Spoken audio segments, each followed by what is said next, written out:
So, it looks like this 1,000-Year Blood War Ichigo is returning. You get a free multi. If you don't know, he's pretty good. I'll tell you that much. Especially for Inheritance Trial, he has the Pierce Iron Skin. Now, if we go to the news section, you will be able to see the details. And I'm kind of curious what the filler is going to be. That's the big indicator of whether I might want to summon on it or not. Yeah, I think I might throw a couple multis in. I am missing, I believe, these two. Maybe even all three of these. I'm not sure if I got this whole banner or these three characters here. I'm missing the Chad, so it's like, what, 3 or 4 new characters potential. And obviously pulling dupes of, either of these two characters would be beneficial. So, yeah, I'm definitely interested in actually summoning on this banner, at least a little bit. You get a free multi, so you don't have to pay 150 ores for that. And then it's 200. So if you were to go through and do at least 5 steps, you would be spending what, 750 plus 200, so 950 orbs. So do keep that in mind. I should probably check and see when this banner ends, because you might want to wait about 3 more days, and you'll find out whether what the end of the month is going to be. If the end of the month is going to be really good, it might not be really worth summoning on this. But since I kind of want to slowly, over time, collect as many 1,000-Year Blood War characters as possible, because they seem to be the ones getting the good resurrections. I'm just going to be real with you, unless you're an anniversary character. So, yeah. Now, what is this? Actually, before I do that, I want to check the end date. Okay, it goes to the 6th of September. So you guys got plenty of time. So don't worry about missing out on this. You could actually summon on the new banner and then potentially summon on this banner afterwards. So whatever the heck is for end of the month, you could summon on that banner first and then go on to this banner if you really wanted to. So do keep that in mind. It's 25 steps. If you're new, don't have any of those characters, going 5 to 10 steps is probably something, that I would recommend, honestly, because, it's good and has, 3 really good characters in here. The rest are outdated. I'm going to be real with you. These are collection material or trying to look for your favorite characters. So, should you summon for these 3 characters? Yeah, if you're trying to collect as many 1,000-Year Blood War characters, should you summon, and you're missing at least, about half the banner, I would say, yeah, maybe going a little bit. Don't go deep, but I wouldn't go, it's not the filler, the extra is not good. It's outdated. But, that's what you kind of get on these rerun banners. So if you're summoning on this banner and you're not summoning for your favorite characters or collection purposes, you got to decide based on these 3 characters, which is what I'm going to show you now. Strong attack recharge time minus 14% max. That's a pretty good link. Read all affiliation dodges. That's a pretty good innate skill. Long stride makes playing the character a lot of fun. Allows you to go zoom, zoom, zoom. Team party, recover 20% stamina. So anytime you transition in between different areas, you're going to recover 20% of your stamina. That's really good. Especially or more specifically on stages where you're going from screen to screen. Bruiser, 40% and Havoc 20%. So this isn't if it doesn't have Havoc at least 20%, it's not really a good indicator usually, or a good look. Bruiser, 40%, that's pretty good. You want to see that. And Devastation, 60%, you also want to see that. Frenzy plus 2, that is really good. Obviously, we have Frenzy plus 3 now in some characters, so maybe at the end of the month we might get another Frenzy plus 3 character, or at the bare minimum, we're probably going to get Frenzy plus 2. Here's a really good thing, because this guy does not have any status ailments on his attacks. Damage to enemies not afflicted by an ailment, plus 100%. This is something, because it used to be you would get all these characters, well, not a lot of the characters, but there were some characters that just did not get any status ailments, and they sucked. Especially when they added something called Iron Skin, where if you want to be able to do the full damage to them, you have to inflict them with a status ailment. But since he has now hit hidden enemies plus Pierce Iron Skin, it he doesn't have to inflict a status element before he. In fact, he's better than some characters that actually are able to inflict status elements relatively easily, because every attack of this guy is going to be piercing the Iron Skin. So that is really good to see on this character. Marauder, you know, if you don't have Marauder or Sharpshooter on your like big characters and you're still using Guard Break, it's not a good look. I mean, it's doable, but most characters nowadays, if they don't have Marauder or Sharpshooter, it's kind of like a mark against them, in my opinion. And here's my favorite part: shared complete status immunity. Shared complete status immunity, if you do not know, if you're a new player, means they will get a complete immunity. So it means they can step on a puddle and share it. If they get hit with an attack that has a status element, it will share that immunity to the team. So if you get hit with a attack that freezes you, it's going to do the damage, but it won't hit you with a freeze. You will not be frozen. You can get out of the way, assuming after the stun, the little oh my god I got hit kind of thing, because he does not have poise. Then you're able to get out of there, and that freeze immunity will go to the other teammates you have for, I believe, about 10 seconds. So this is really, really good. Yuryu 1000 Year Blood War 2022 version. Strong attack recharge time minus 12%. Sprinter plus 1, that's good. Havoc 20%, obviously that's good. Team Party recover 20% stamina, pretty good. Same as the Ichigo up there. Frenzy plus 1, so not as good. Guard Break plus Pierce Iron Skin. So obviously he does not have Marauder or Sharpshooter. I kind of hold it against him a little bit, but there is something else that makes up for it significantly. And that is, he's a farming character. Speed Droplet drop plus 30%. Potion plus 5s, and Super Potions plus 5. These 3 combo makes farming resources to upgrade your character significantly quicker. Especially if you're doing co-op or raids. Excuse me. It will definitely make it a little bit more, quicker. You're going to require less runs overall. Damage inflicted at full stamina plus 20%. Technique attribute character strong attack damage plus 20%. So with this, should hopefully allow you to keep getting your recovery and hopefully stay at full stamina. So you're able to take advantage of this 20% extra damage. And unfortunately, unlike his the guy above, Ichigo, he does not have that plus 100% to damage when the enemy is not inflicted with a status element. So he also does not have status elements on his abilities, and it kind of hurts him. So do keep that in mind. And then we have the Brave Battle character. This character is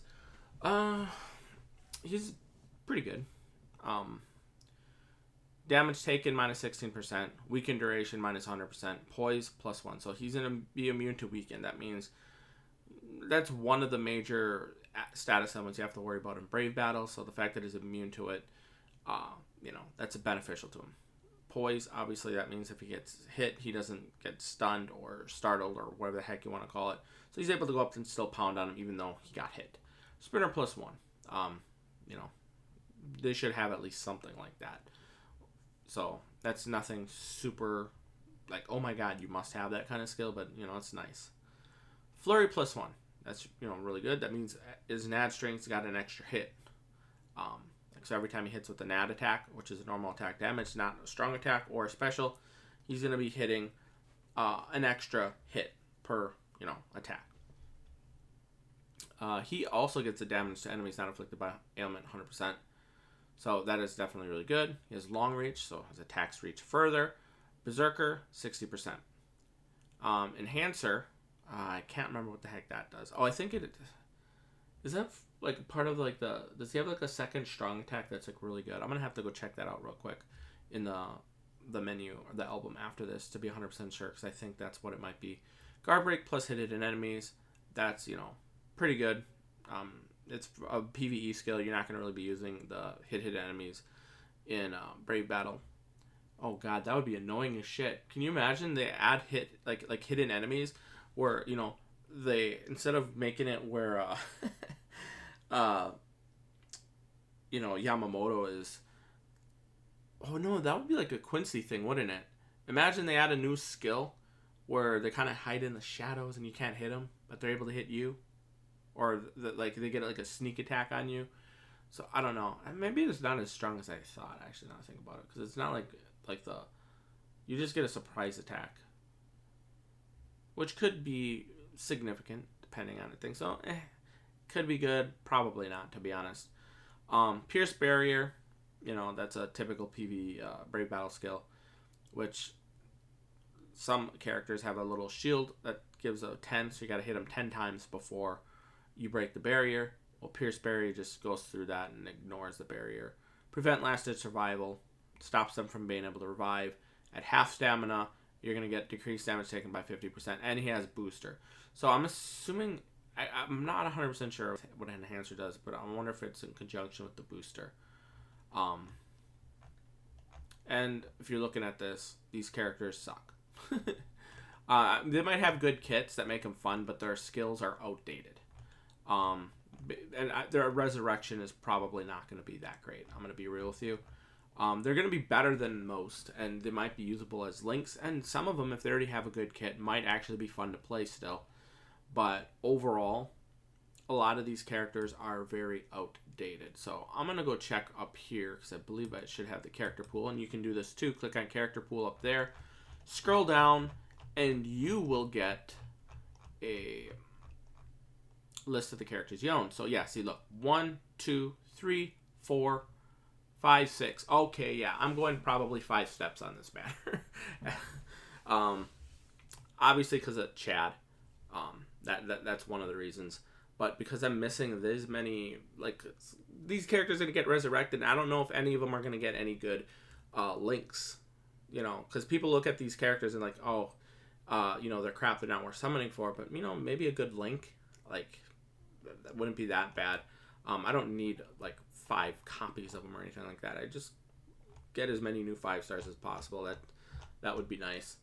And we're gonna go check the actual characters in the album, because I don't want anything that I have equipped, and I don't have the Chad, so I can't check him. Where are you? There you go. So we have Chad. Yeah, okay, so he has a little booster type thing right there. No status ailments for obvious reasons. And if we go over to you, no status, or no ailment. Yeah, status ailments on any of his attacks. So, yeah, that's pretty much it. I'm almost certainly going to be summoning on the banner. I could recoup some of the orbs potentially from if I pull new 5 stars. 6 out of the 9 characters, if I remember. Was it 6? Yeah, I'm pretty sure it was 6 characters out of the 9 would be new. That is definitely something. So let's just say I go 5 steps. That's 950 orbs. If I get 2 to 3 new characters, I'm getting, just base, would be 375 orbs back. It'll go up more when those characters get resurrected. Because let's take a look. That right there. Hold on. I want to check. How far are these resurrections? Could I check? Would it be good to check here? Yeah, I guess I could check here. I want to see how close these characters are to getting resurrected. So this is where we are at resurrection-wise. Let's look for the next 1,000 Year Blood War banner. Okay, so it's going to be this banner next, which I have all 3 of the characters, thankfully. What's after that? Okay, it's going to be this banner. So if you're wanting to have these characters when you get resurrected, or at least have a chance at pulling some of them, these right here, you're going to probably want to summon a little bit on this banner, if for collection purposes. This is the next one. It's Quincy / Stern Riders. I'm missing 2 of them. What else do we got? If we get, these guys might be filler. We just didn't we get a banner with these 3 characters in here? If we get Quincy / Stern Riders in the upcoming banner, it would be kind of funny if these end up being filler for that. Where are the next steps? Oh, here's another 1,000 Year Blood War banner. I have all three, fortunately. And I have all three in this 1,000 Year Blood War banner. I am missing these two characters in this 1,000 Year Blood War banner. If they do another free 1,000 Year Blood War character, hopefully I start pulling some of these characters. I have this 1,000 Year Blood War banner. What else do we got here? Where are the other ones? Did I pass them? Oh, wait. Some of them are already resurrected, aren't they? The Ewok, Yoruichi, and Kisuke. Yeah, they're already resurrected right here. Yeah, okay. So that's where I was missing. So for those who wanted that information, if you pull the Ewok, Yoruichi, or Kisuke, you're getting 200 orbs. So let's just say you pull these two, and let's just say someone and I pull Chad and these two characters. Then that means I would end up with 400, so 525 orbs back. Just to give you an idea. But anywho, yeah, that's pretty much it. Thank you for watching. I'm almost certainly going to be summoning on this banner, probably even before we find out what the end of the month banner is. So that's pretty much it. Thank you for watching. Have a nice day. I'll see you guys next time. Peace.